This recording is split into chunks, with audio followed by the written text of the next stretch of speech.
Hello दोस्तों, मैं रोहित आपके अपने YouTube channel study with learners पे आपका स्वागत करता हूं।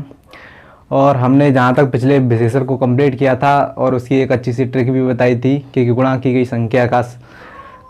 संख्या का सार्वजनिक परिमाण दो। तो आज हम पढ़ने जा रहे हैं क्रिया, और ये बहुत ही इंटरेस्टिंग टॉपिक है। इसको पढ़ने में मज़ा आएगा, आप ध्यान से पढ़िए। और इसकी भी एक मैं वीडियो के अंत में आपको एक बढ़िया सी ट्रिक बताऊंगा, जिससे आपको एक ही ट्रिक में पूरी क्रिया कंप्लीट हो जाएगी। पहले हम इसका पढ़ेंगे बेसिक।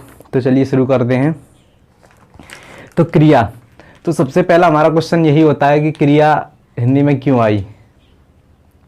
सबसे पहले हम यही क्वेश्चन करते हैं, क्रिया हिंदी में क्यों आई। तो जैसे हम कोई भी काम करते हैं, पढ़ते हैं, लिखते हैं, कोई साइकिल चलाते हैं और जो भी कोई काम होता है वो करते हैं। तो क्रिया क्यों आई। तो क्रिया हमेशा काम के लिए आई, क्योंकि क्रिया की डेफिनेशन ही यही होती है कि वह वाक्य जिसमें किसी काम का करना या होना पाया जाए उसे क्रिया कहते हैं। तो क्रिया क्यों आई हिंदी में, तो क्रिया काम के लिए आई। तो सबसे पहले अपना पॉइंट लिखेंगे, क्रिया क्यों आई। तो इसका हमारा है, क्रिया हिंदी में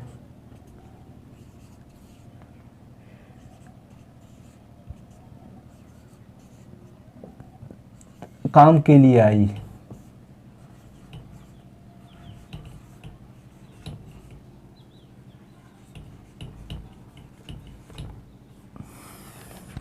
तो क्रिया हिंदी में काम के लिए आई। अब क्वेश्चन आता है कि क्रिया कहाँ से आई। तो क्रिया जो संस्कृत की जैसे धातु हमने पढ़ी होंगी, जैसे पठ धातु होता है, पढ़ता, पढ़ती, पठनते, पठावी, पठावे, पठावा, ये सब होता है। तो एक धातु होती है उसमें पठ, ऐसे ही लिख धातु होती है। तो जो संस्कृत की जो धातु होती है, संस्कृत की धातु में ना और जोड़ दिया जाए, संस्कृत की धातु में ना जोड़ दिया जाए तो वो हमारी क्या हो जाती है, क्रिया। जैसे होगा पठ, जैसे होगी पढ़ धातु, ये तो होगी हमारी धातु, और इसमें ना और जोड़ दिया जाए तो क्या होगा, पढ़ना। पढ़ना क्या होगी, हमारी क्रिया। ऐसी हो गया लिख धातु हो गई, लिख में हमने जोड़ दिया ना तो हो गई लिखना। तो हम कह सकते हैं कि क्रिया का मूल रूप धातु होता है। तो ये क्वेश्चन भी कभी कभी एग्जाम में आता है, इसे नोट कर लीजिए। क्रिया का मूल रूप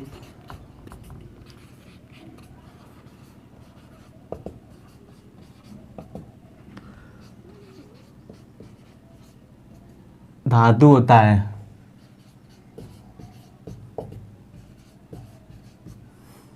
तो क्रिया कहाँ से आई, कहाँ से बनी, तो हमारी क्रिया धातु से बनी हुई है, ये नोट कर लीजिए।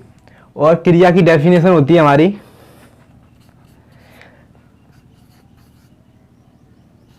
जिन वाक्यों में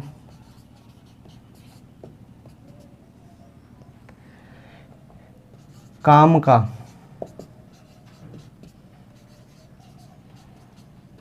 करना या होना पाया जाए,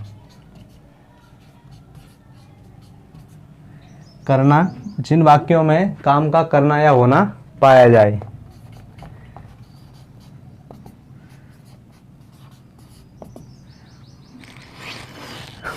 जिन वाक्यों में काम का करना या होना पाया जाए उसे क्रिया कहते हैं।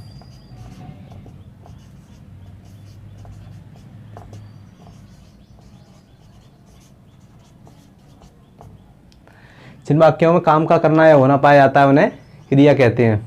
जिसको स्क्रीनशॉट लेना है वो स्क्रीनशॉट ले सकता है।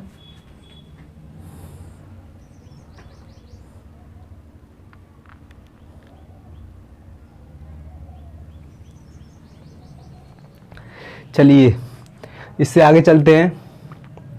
तो क्रिया हिंदी में काम के लिए आई, संस्कृत की धातु में ना जोड़ा जाता है तो हमारी क्या बन जाती है, क्रिया। और क्रिया का मूल रूप धातु होता है। ये क्वेश्चन कर लिए हमने। अब आती है क्रिया पे बात। तो क्रिया हमारी क्रिया के दो भेद हैं। एक आता है कर्म के आधार पर, तो कर्म के आधार पर हमारे क्रिया के दो भेद हैं। सबसे पहले पढ़ेंगे हम कर्म के आधार पर क्रिया के भेद। कर्म के आधार पर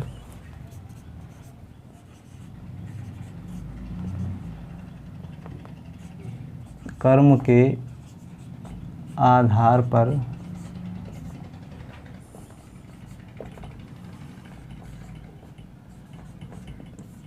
क्रिया के भेद। तो कर्म के आधार पर क्रिया के दो भेद हैं। नंबर 1 अकर्मक क्रिया, नंबर 2 सकर्मक क्रिया। या ऐसे कह सकते हैं सकर्मक क्रिया, नंबर 1 सकर्मक क्रिया, नंबर 2 अकर्मक क्रिया। सकर्मक नंबर 1 आता है सकर्मक और नंबर 2 आता है अकर्मक।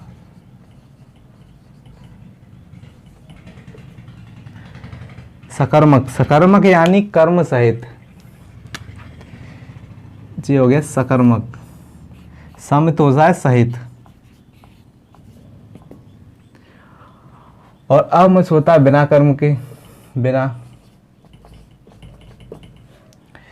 तो समित होता है सहित और अमित होता है बिना। तो कर्म के सहित यानी सहित, कर्म के साथ, सहित यानी साथ, और ये कर्म के बिना। तो जिन वाक्यों में कर्म का होना पाया जाता है उन्हें सकर्मक क्रिया कहते हैं, और जिनमें वाक्यों में कर्म नहीं पाया जाता है उन्हें अकर्मक क्रिया कहते हैं। तो इसकी डेफिनेशन लिखिए आप सकर्मक क्रिया की। सकर्मक क्रिया में कर्म का होना पाया जाता है या फिर जिन वाक्यों में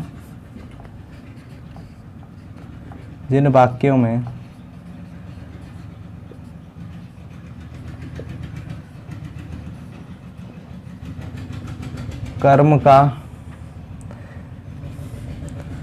होना पाया जाता है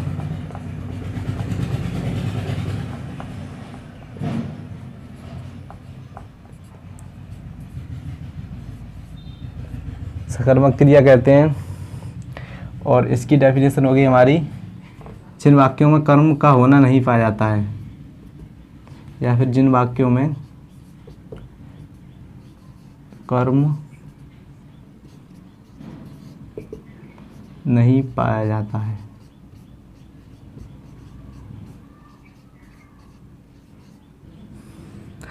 तो जिन वाक्यों में कर्म का होना पाया जाता है उन्हें सकर्मक क्रिया कहते हैं, और जिन वाक्यों में कर्म का होना नहीं पाया जाता है उन्हें अकर्मक क्रिया कहा जाता है। अब एग्जाम्पल में जैसे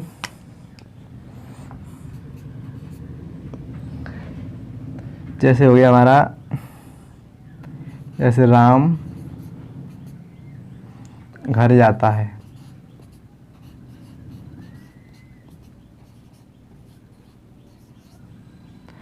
राम घर जाता है, तो जाता इसमें ना लगा कर देखिए तो होता है जाना, यानी ये तो हो गई हमारी क्रिया। और कहाँ जाता है? घर। तो ये तो हो गया हमारा कर्म।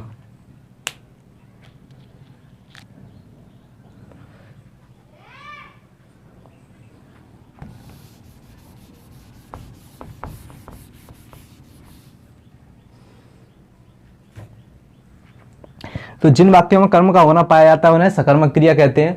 इसका उदाहरण देखिए, इसका उदाहरण हो गया हमारा, जैसे राम पत्र लिखता है।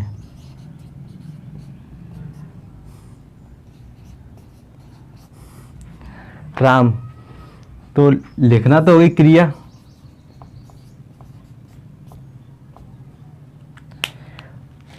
और पत्र क्या हो गया हमारा?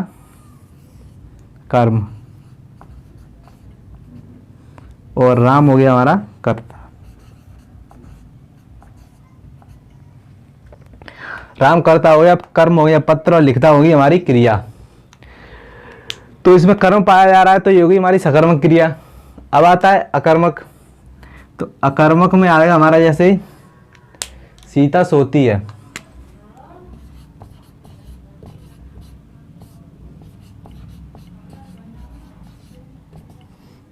सीता सोती है। तो सीता तो हो गया कर्म, सीता तो हो गया हमारा कर्ता, और सोना हो गई हमारी क्रिया। सीता हो गया कर्ता और सोती है या सोना हो गई हमारी क्रिया।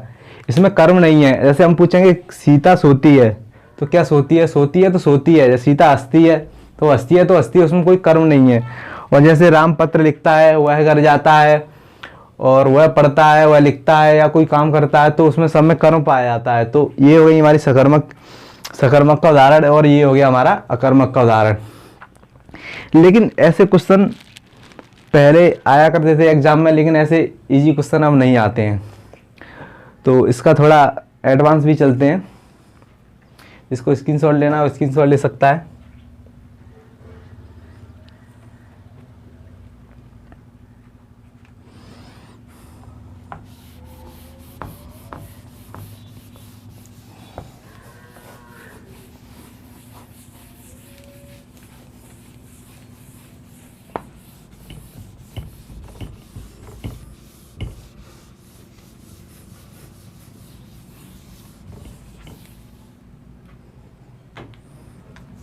जैसे हमारा हुआ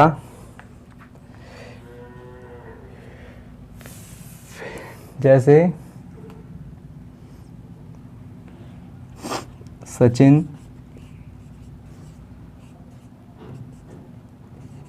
पढ़ता है। क्या करता है? सचिन पढ़ता है। और नंबर 2 हो गया हमारा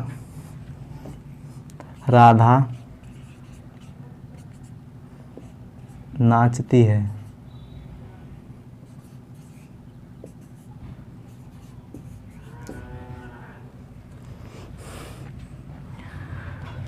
और एक हो गया हमारा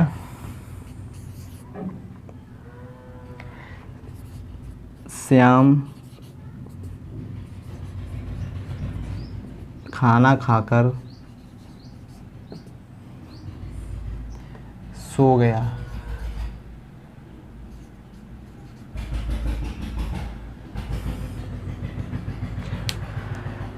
अब ये तीनों ही अलग अलग वाक्य हैं। अब इसमें ये बताना है कि कौन सा अकर्मक का है और कौन सा सकर्मक का है। तो बताइए आप लोग इनमें से कौन सा अकर्मक है और कौन सा सकर्मक है, क्योंकि ऐसे ही क्वेश्चन आजकल जो एग्जाम में आते हैं वो ऐसे क्वेश्चन पूछे जाते हैं। क्योंकि जो सरल सरल क्वेश्चन से जैसे पहले पूछे जाते थे कि राम पढ़ता है, राम बुक पढ़ता है या राम किताब पढ़ता है, तो ये सब पुराने ज़माने में पूछे जाते थे पहले, अब नहीं आते हैं। अब थोड़ा एडवांस क्वेश्चन आते हैं, तो वही मैं लिखे हैं यहाँ पे। अब जैसे इसमें सचिन पढ़ता है, आप जब इस वाक्य को पढ़ेंगे कि सचिन पढ़ता है, तो सचिन तो हो गया हमारा कर्ता और पढ़ता हो गया हमारा क्रिया। ये क्रिया हो गई, ये कर्ता हो गया। अब आप कहेंगे इसमें कर्म तो है नहीं। और दूसरा आता है राधा, तो राधा तो हो गई कर्ता और नाचना हो गया हमारा क्रिया। राधा हो गई कर्ता और नाचना हो गया हमारा क्रिया। और श्याम ये हो गया हमारा कर्ता और सोना ये हो गया हमारा क्रिया।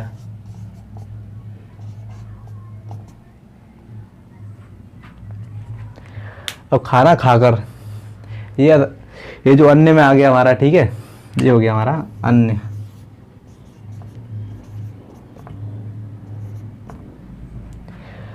अब इनको पढ़ने में ऐसा लगता है जैसे सचिन पढ़ता है। जैसे ये हमारा जो है वाक्य इसमें लिखा हुआ है सचिन पढ़ता है, तो सचिन पढ़ता है, तो इसको पढ़कर ऐसे लगता है जैसे कि इसमें कर्म है नहीं। इसमें कर्ता है और क्रिया है, कर्म है नहीं है। तो इसको देखते ही बच्चे टिक कर देते हैं कि यह वाक्य अकर्मक का है। किसका है? अकर्मक का। और जल्दी जल्दी में यही होता है। लेकिन होता क्या है एक्चुअली में कि सचिन पढ़ता है तो कुछ तो पढ़ रहा होगा वो। जैसे मैंने कहा राधा सोती है, जैसे इसमें लिखा हुआ राधा सोती है, राधा नाचती है, तो हम जैसे क्वेश्चन करते हैं हम इसमें राधा नाचती है, क्या नाचती है?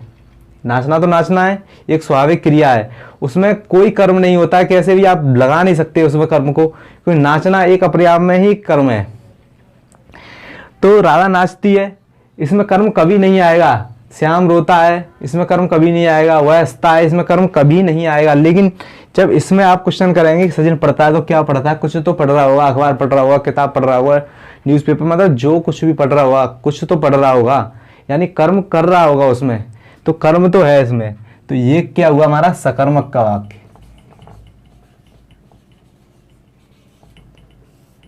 ये हो गया हमारा सकर्मक का वाक्य। अब राधा नाचती है, इसमें कोई कभी कर्म नहीं आएगा। रोती है, नाचती है, हंसती है, तो ये हो गया हमारा अकर्मक का वाक्य। अकर्मक। अब आ गया राधा श्याम खाना खाकर सो गया।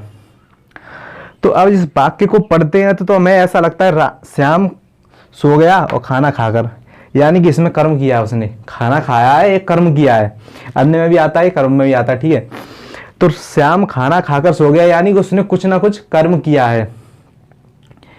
लेकिन इसमें क्रिया क्या है? सोना। इसमें क्रिया क्या है? सोना। सोना एक स्वाभाविक क्रिया है, ठीक है। तो ये वाला अन्य में जाएगा, ये कर्म में नहीं आएगा हमारा।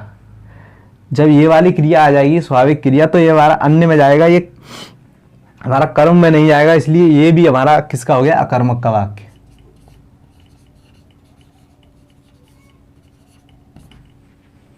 किसका हो गया? ये अकर्मक। तो ऐसे ही क्वेश्चन आते हैं। अब इसमें एक सबसे बड़ा नोट पॉइंट हमने देखा, ये सचिन पढ़ता है, राधा नाचती है, श्याम खाना खाकर सो गया। तो इनको पढ़ने से समझ में आता है जैसे कि जो भी क्रिया स्वाभाविक होती हैं, स्वाभाविक क्रियाएं जो भी होती हैं वो सारी अकर्मक में आती हैं। जैसे सोना, उठना, बैठना, रोना, हंसना, यानी जो स्वाभाविक क्रिया हैं, जो प्राकृतिक क्रिया होती हैं, वो हमारी किस में आती हैं? अकर्मक क्रिया में। तो नोट पॉइंट डालिए इसमें एक।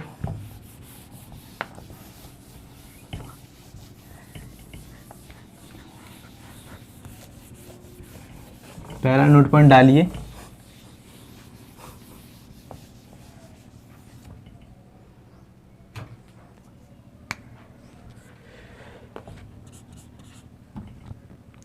स्वाभाविक क्रियाएं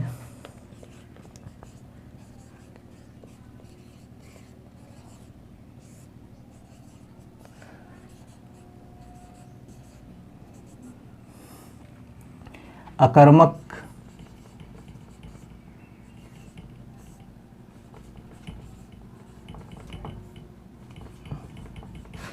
तो स्वाभाविक क्रिया होती हैं वो सारी अकर्मक में आती हैं, यानी सारी स्वाभाविक क्रियाएं हमारी अकर्मक में आती हैं। और दूसरा नोट पॉइंट डालिए, इसको ट्रिक भी कह सकते हैं एक तरह से। जो मैंने बोला था ट्रिक आपको बताऊंगा वीडियो के बाद में। तो वो ट्रिक है कि यदि वाक्य में किसका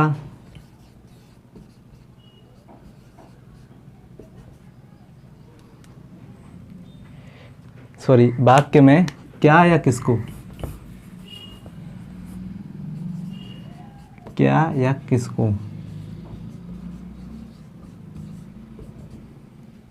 लगाकर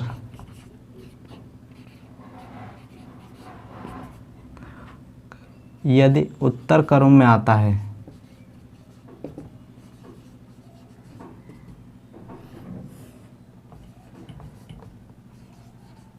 उत्तर कर्म में आता है, तो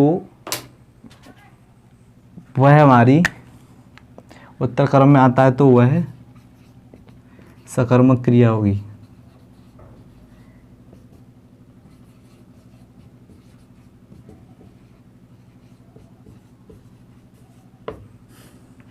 ये दोनों हमारी बेहतरीन ट्रिक्स हैं। स्वाभाविक क्रियाएं जितनी भी होती हैं, उठना, बैठना, हंसना, रोना, सब कुछ हमारा किस में आता है? अकर्मक क्रिया में। और ये हमारा होता है कि यदि किसी वाक्य में क्रिया में क्या या किसको लगाकर, क्या या किसको लगाकर, ये लगाकर यदि उत्तर कर्म में आता है, या कर्म निकालना हो तो हम इसका उपयोग करेंगे क्या या किसको। जैसे कि राधा पीती है, जैसे हमने कहा राधा पीती है, तो पीती है, क्या पीती है, जैसे हमने क्वेश्चन किया कि क्या पीती है, तो कुछ तो पी रही होगी, पानी पी रही होगी, कोल्ड ड्रिंक पी रही होगी, और कुछ XYZ कुछ तो पी रही होगी, यानी कि कर्म इसमें क्या हुआ है, क्या है, छुपा हुआ है। जैसे राधा पानी पीती है, ठीक है, राधा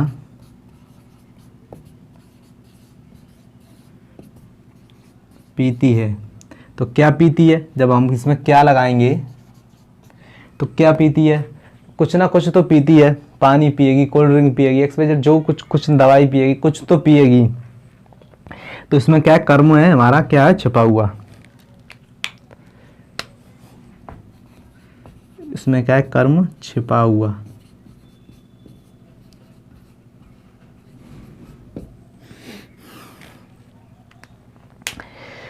तो ऐसे वाक्यों में कर्म छिपा हुआ था, और जो सारी स्वाभाविक क्रिया होती हैं वो हमारी अकर्मक में आती हैं। इसके बाद आते हैं, स्क्रीनशॉट लेना वो स्क्रीनशॉट ले सकता है। इसके बाद आते हैं हमारे अकर्मक क्रिया, अकर्मक और सकर्मक। तो सकर्मक के वेद और अकर्मक के वेद। तो सकर्मक सबसे पहले पढ़ेंगे हम सकर्मक के वेद।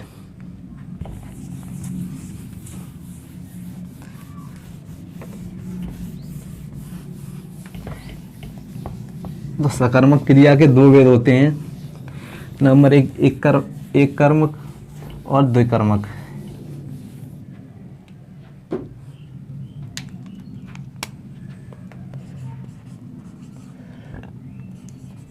सकर्मक क्रिया के भेद, इसके दो भेद हैं। नंबर एक एकर्मक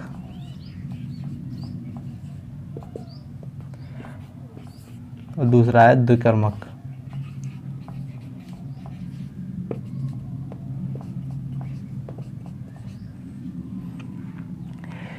तो एक कर्मक, जैसे नाम से ही, इसमें नाम में एक बहुत बड़ा राज छिपा होता है। जैसे नाम से ही हमें समझ में आ रहा है एक कर्मक और द्विकर्मक।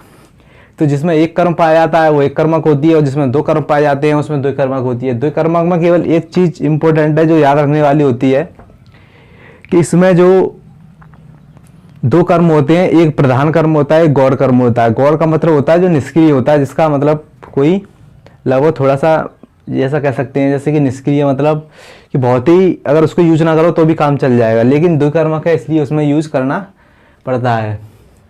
तो इसके आगे की वीडियो हम कल करेंगे। आज के लिए बस इतना ही, और कल आप सकर्मक के वेद पढ़ाए जाएंगे और आपको अकर्मक के वेद पढ़ाए जाएंगे। इसके बाद हमारी जो कर्म के आधार पर क्रिया थी उससे आगे संरचना के आधार पर क्रिया को पढ़ाया जाएगा। और आप ऐसे ही हमारी वीडियो के साथ बने रहें और अपने परिवार को ऐसे ही बढ़ाते चलें। और जो भी सौरभ सर ने जो मैंने बोला था कि आपको 12th क्लास के लिए आपको वीडियो बनेगी, 12th क्लास के बच्चों के लिए जो 10th क्लास में पास हो चुके हैं उनके लिए सौरभ सर ने वीडियो चालू कर दी हैं। तो आप जो भी बच्चे हों उन्हें ज़्यादा से ज़्यादा बताएं और वीडियो को ज़्यादा से ज़्यादा शेयर कर रहे हैं, जिससे कि सब लोग पढ़ सकें। और जहाँ तक है मैं आपको सब टॉपिक और सब क्वेश्चन क्लियर करने की कोशिश करूँगा। और जो यूपी पुलिस के लिए एक बेहतरीन कंटेंट बन के तैयार हो जाएगा। मैं ज़्यादा तो नहीं कहता, लेकिन आपको लगभग 37 में थे, लगभग 35 क्वेश्चन तो मैं करा ही दूंगा आपको यहाँ से। तो आज के लिए बस इतना ही, मिलते हैं अगली वीडियो में। तब तक के लिए घर पर रहिए, खुश रहिए। धन्यवाद, जय हिंद।